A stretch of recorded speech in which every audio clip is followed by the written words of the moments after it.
इसलिए किसी को जलील करना, उसकी मिस्टेक पकड़ लेना, मिस्टेक पकड़ पकड़ के कोट करते जाना, this is our corporate culture.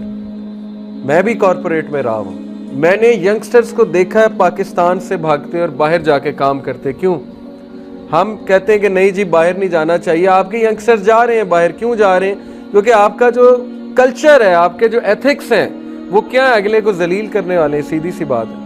Although कुछ कंपनीज का बहुत अच्छा है, वहाँ पे वो इस चीज़ का ख्याल भी रखते हैं, लेकिन मैं मेजॉरिटी की बात कर रहा हूँ। जूनियर को जलील करना, जूनियर को ताने देना, जूनियर की को मिस्टेक पकड़ के उसको ऐसा जो है बार बार कोट करना, वो समझते हैं शायद इससे हमारी तरक्की हो जाएगी, इससे हम ऊपर हो जाएंगे, इससे हमारी इज्जत हो जाएगी। तो ये बहुत सी शिकायत हैं, हमारे पास यंगस्टर्स आते रहते हैं। मुझे जब ट्रेनिंग्स के लिए बुलाती है कॉरपोरेट, क्या ट्रेनिंग होती है? Behavioural management. और उसमें यही, जब मैं उनके किसी बड़े के साथ बैठता हूँ, बताएं जी मैंने क्या बात करनी है, वो फिर ऐसी ऐसी मुझे बातें बताते हैं, मैं हैरान रह जाता हूँ कि ये चल रहा है आपकी कंपनी में। तो ये बातें सच हैं, ये हमारे साथ तो जाहिर है हमें बताते हैं, इस पर आप बात करें, आप ये बात करें। तो ये चीज़ें मुसलमानों से मिसिंग है और उन्होंने अडॉप्ट कर ली गोरों ने। आप जितना मर्जी उन्हें बुरा भला कहें, अगर मैं किसी गोरे की तारीफ़ कर देता हूँ, ये मरूबियत नहीं है। जिसने मेहनत की है उसकी तारीफ़ करनी चाहिए। उनमें बहुत खराफात है, उनमें फहाशी है, और उस चीज़ का खमियाजा वो भुगत रहे हैं। अल्लाह उन्हें भी हिदायत दे, क्योंकि वो भी इब्ने आदम है। लेकिन जो चीज़ें उनकी ज़बरदस्त हैं, जो वैल्यूज़ उन्होंने अडॉप्ट कर ली, जो मुसलमानों की होनी चाहिए थी, सच बोलना, ऑनेस्टी, इंटेग्रिटी, वहाँ कॉन्सेप्ट ही नहीं है। आप किसी से झूठ बोलो, उसे यकीन नहीं आएगा आपने झूठ बोला है, पता ही नहीं कि ये झूठ का कॉन्सेप्ट होता क्या है। मिसकमिटमेंट हम देख लें, हमारी कमिटमेंट्स कैसी हैं। इंशाल्लाह का मतलब है कि नो, इंशाल्लाह को मजाक बना लिया ना। जब कोई हमसे पूछे आप ये काम करें, हम कहते हैं इंशाल्लाह, उसका इनडायरेक्ट मतलब होता है नो। तो अल्लाह के नाम को और इस बात को मजाक बना लिया हमारे माशरे ने। झूठ यहाँ पे कितना है, दूध में हम किस तरह मिलावट करते हैं और धड़ल्ले से मुंह पे झूठ बोलते हैं, इसमें कोई मिलावट नहीं है। दवाइयाँ तक हमने नहीं छोड़ी। दूध तो चलो कोई ख़रीदता है, किसी के पास नहीं पैसे होते। दवाइयाँ, जो बच्चों को दवाइयाँ खिलाई जाती हैं, उसमें मिलावट हमने नहीं छोड़ी। किस चीज़ की इक़दार, किस चीज़ की वैल्यूज़ हैं हमारे पास? व्हाट डू वी हैव जिस पे हम प्राइड फील करें? हाँ, एक बात है कि दीन से बड़ी मोहब्बत है, आशिक रसूल हैं, वो शायद आप क्लेम कर सकें, लेकिन what is the definition of आशिक रसूल? ये भी एक बात है जिस पे बात होनी चाहिए। मेरे नज़दीक तो आशिक रसूल वो है कि जिसका अखलाक रसूलुल्लाह सल्लल्लाहु अलैहि वसल्लम जैसा है, और जो रसूलुल्लाह सल्लल्लाहु अलैहि वसल्लम को हॉलिस्टिकली फॉलो करता है हर मैटर में। जब बात है इनहेरिटेंस देने की, वहाँ पे आशिक रसूल पता नहीं कहाँ जाता है, ख़वातीन को इनहेरिटेंस देने की। जहाँ पे बात है कि जायदाद तकसीम करने की, वहाँ पे पता नहीं हमारा इश्क कहाँ पे जाता है। या जहाँ पे लड़ाई झगड़े आए, ख़ानदानी लड़ाई झगड़े, छोटी छोटी बात पे नाराज़ हो जाना, अपने बच्चों को भी पॉइजन करना, उन्हें भी रोकना, रिश्तेदारों से मिलने खुद भी ना मिलना, जनरेशन्स को पॉइजन कर देना कि ये गलत लोग हैं, ये हैं, ये वो है, इनके पास नहीं जाना। ये कौन सा इश्क है?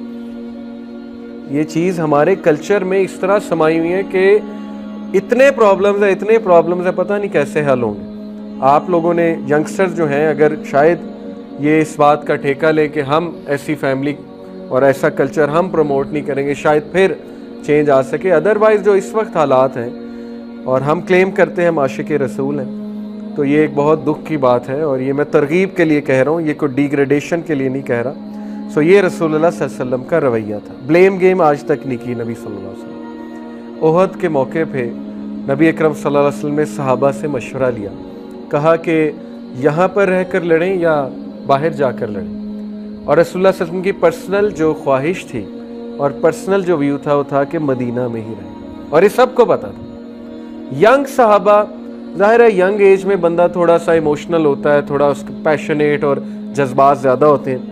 यंग सहाबा ने कहा कि नहीं, हमें बाहर जाकर लड़ना चाहिए, and they were very loud.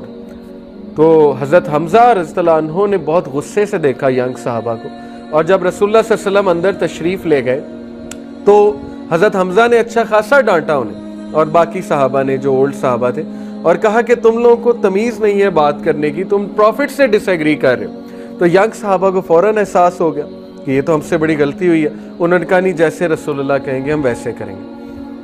अब हज़रत हमज़ा अंदर जाते हैं, रसूलुल्लाह सल्लल्लाहु अलैहि वसल्लम को कहते हैं या रसूलुल्लाह हमसे गलती हुई, जैसे आप कहेंगे हम वैसे करेंगे। और रसूलुल्लाह ने अपना आर्मर पहन लिया था। तो उन्होंने बड़े वक़ार के साथ, वजाहत के साथ कहा कि जब एक नबी आर्मर पहन ले फिर उसको ज़ेब नहीं देता कि उस आर्मर को उतार ले। That's all he said. और हज़रत हमज़ा खामोश हो गए। हालांकि हज़रत हमज़ा भी बड़ी जलाली पर्सनैलिटी थे, लेकिन प्रॉफेट सल्लल्लाहु अलैहि वसल्लम के जलाल के आगे किसी का जलाल नहीं चलता। वो खामोश हो गए। जंग उहद में मुसलमानों को बहुत सा नुकसान उठाना पड़ा। नबी अकरम सल्लल्लाहु अलैहि वसल्लम के दंदान मुबारक शहीद हुए, सर पर चोट लगी। सहाबा Musab bin Umair I think वो जंग बदर में शहीद हुए थे। बहुत से सहाबा वो शहीद हुए, उनके वालिद शहीद हुए। एक भी सेंटेंस आपको सीरत में नहीं मिलेगा जिसमें रसूलुल्लाह सल्लल्लाहु अलैहि वसल्लम ने कहा हो कि यंग सहाबा की वजह से जो है बहुत ज़्यादा जो है नुकसान उठाना। कोई एक भी सेंटेंस आपको नहीं मिलेगा। A leader owns his decision. हमारे घरों में ब्लेम गेम बहुत ज़्यादा। बड़े भाई की गलती पकड़ ली बास जी, बहन की गलती पकड़ ली, फलानी की गलती, ब्लेम गेम चल रही। बाप ने मुझे पढ़ाया नहीं, बाप ने मेरा कैरियर तबाह कर दिया है। मेरे पास आते हैं यंगस्टर्स, बाप को इल्ज़ाम दे रहे हैं कि अब्बा ने ये कर दिया, अब्बा ने वो कर दिया। भाई इससे आपको मिलेगा क्या? ब्लेम गेम से नफ़रत के अलावा और सेपरेशन के अलावा और क्या? शैतान तो खुश हो रहा है। आपको इतना नहीं पता कि तकदीर का एक कॉन्सेप्ट है। बाप ने तो जो किया सो किया, लेकिन क्या आपको अल्लाह की तकदीर नहीं पता? आपकी तकदीर में भी यही लिखा था जो करंटली आप हैं, तो आप इम्प्रूव करें। पास्ट में जाने की क्या बात है? पास्ट में ही रहना कि इन्होंने मेरे साथ ये कर दिया, इन्होंने वो कर दिया। और ये हमारी यंगस्टर्स में अनफॉर्चुनेटली माँ बाप के ख़िलाफ़ बहुत तेज़ी से एक रवैया उभरा। ये मेरे लिए बहुत एक साइन ऑफ कंसर्न है। शायद इसलिए क्योंकि हमारे मोटिवेशनल स्पीकर एक बात करते हैं और उसके बाद उन्हें एहसास नहीं होता उन्होंने बात क्या की और उन्होंने क्या केओस मचा दिया। हमारे यंगस्टर्स को सेंस ऑफ महरूमी दिलाई जा रही है कि तुम्हारे अंदर बहुत बड़ी महरूमी है, और वो इस तरह दिलाई जा रही क्योंकि हमारे जो पेरेंट्स का एज ग्रुप है, जिस जनरेशन के वो हैं, उनकी उस तरह से एजुकेशन नहीं हुई पेरेंटिंग की। ये बात हम क्यों नहीं एक्सेप्ट करते? बजाय कि उन्हें ब्लेम करने के, उन्हें ताने देने के, उनसे नफरत करने के कि ये मेरे साथ कभी लविंगली बात नहीं की। रिसेंटली मेरे पास एक यंगस्टर है, उन्होंने कहा मेरे अब्बा ने आज तक मेरे सर पे हाथ नहीं रखा, गले नहीं मिले, मुझे चूमा नहीं। मैंने कहा कि फीस देते हैं आपकी यूनिवर्सिटी की? बिल्कुल देते हैं। ये करते हैं? बिल्कुल करते हैं। तो फिर क्या बात करें? मतलब ये क्या बात है कि उन्होंने आज तक शफकत से नहीं देखा? ठीक है, ये एक कुछ लोग की सोच ये है कि औलाद के साथ ज़रा डिस्टेंस रखो। एक पुरानी सोच है, यू कैन आर्ग्यू, एक बोसीदा सोच है, पुरानी सोच है। लेकिन ये क्या बात हो गई कि बाप को डिसलाइक करना शुरू कर दिया? इसलिए हमें एक बैलेंस व्यू देना चाहिए। बहुत सी चीज़ें उनकी हमारे से मुख्तलिफ हैं, लेकिन स्टिल वो हमसे प्यार करते हैं। उनका प्यार करने का तरीका शायद कुछ और हो। अगर उन्होंने ज़बरदस्ती हम पे कोई डिसीजंस थोपे हैं तो उसमें भी मैं उनको इतना कसूरवार नहीं ठहराता।